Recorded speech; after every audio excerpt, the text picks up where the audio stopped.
ఇంతకుముందు promissory note లాగే రకరకాల పెన్నులతో రాయొచ్చా, లేకపోతే ఆ ఇంకు సిరా యొక్క వయసు ఎలా కనుక్కుంటారు?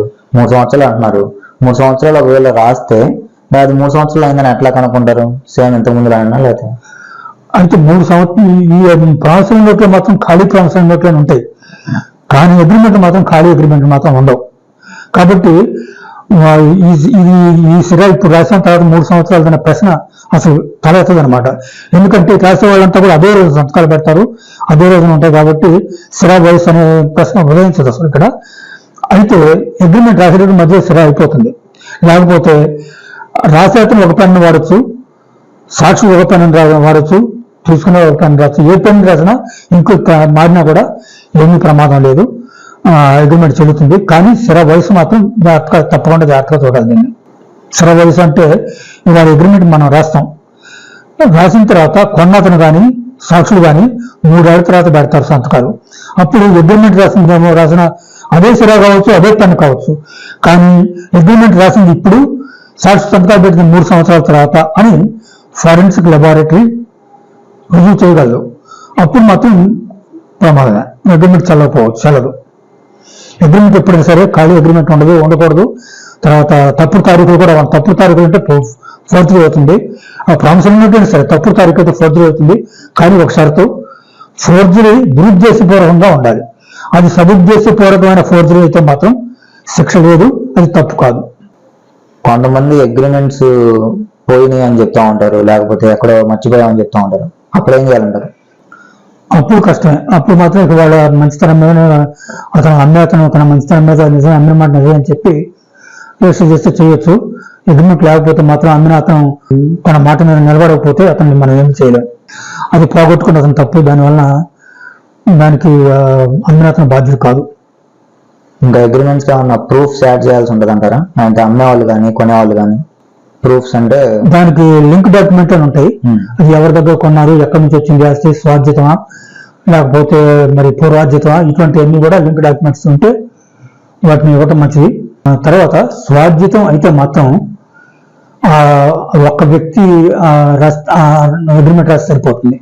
ఎందుకంటే స్వాధ్యత అంటే ఆ ఒక్కడికే సంపూర్ణ హక్కులు ఉన్నాయన్నమాట. మిగతా వాళ్ళకి కొడుకులు కానీ, కూతురు కానీ, భార్యకు కానీ ఎవరికి ఎటువంటి హక్కులు ఉండవు. అది సొంతంగా సంపాదించుకున్న ఆస్తి అయితే మాత్రమే.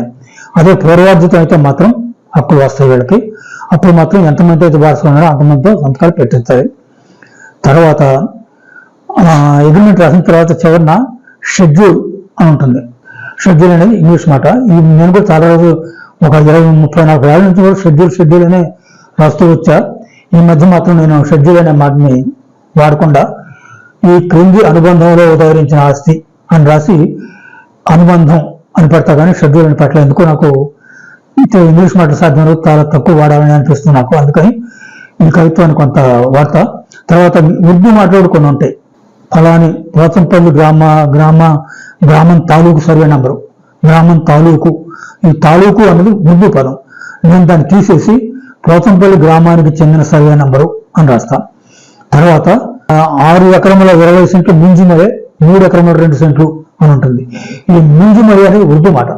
ఈ ఉర్దూ మాటను కూడా తీసేసి మొత్తం 6 ఎకరాల 20 సెంట్ల పొలంలో 3 ఎకరాల 20 సెంట్ల భాగం అని చెప్పి రాస్తాను అనమాట.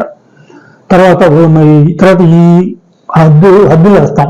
తప్పకుండా సర్వే నంబరు అగ్రిమెంట్లో లేకపోయినా పెద్ద పట్టింపు లేదు, కానీ రిజిస్ట్రేషన్ నాడు మాత్రం తప్పకుండా సర్వే నెంబర్ తీసుకుపోవాలి. అగ్రిమెంట్లో సర్వే నెంబర్ సాధ్యమంత వరకు ఉంటే మంచిది, సాధ్యమంత వరకు ఉంటే చాలా చాలా మంచిది.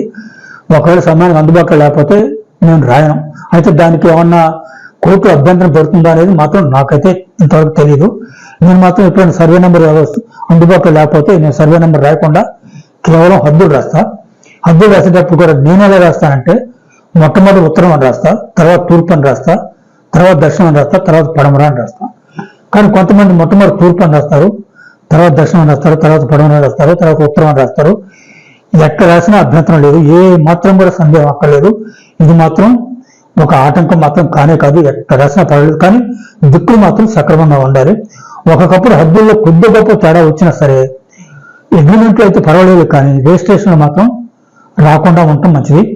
అగ్రిమెంట్ అప్పుడు కొన్ని వివరాలు సరిగ్గా తెలియకపోయినా కూడా చెల్లుబాటు అవుతుంది, కానీ రిజిస్ట్రేషన్ మాత్రం పూర్తి వివరాలతో పోవాలి. సబ్ రిజిస్టర్ ఆఫీస్కి. లేకపోతే మాత్రం అది చాలా ఇబ్బంది అవుతుంది కొనేవాళ్ళకి కానీ అమ్మేవాళ్ళకి కానీ. తర్వాత ఇది నా సమ్మతిని వాయించి ఇచ్చిన స్థిరాస్తి విక్రయ అగ్రిమెంట్ అనే మాట రాస్తారు చివరన. తర్వాత ఇంకోటి ఏంటంటే ఇది చాలా మంది రాయరు, నేను రాస్తా. ఇది ఏ ఊళ్ళో రాస్తారు అగ్రిమెంట్ అని నేను పోతంపల్లి అని రాసి దాని కింద తారీఖు కూడా వేస్తా. ఇది నేనే చేస్తాను, ఈ అలవాటు ఇంతవరకు లేదు.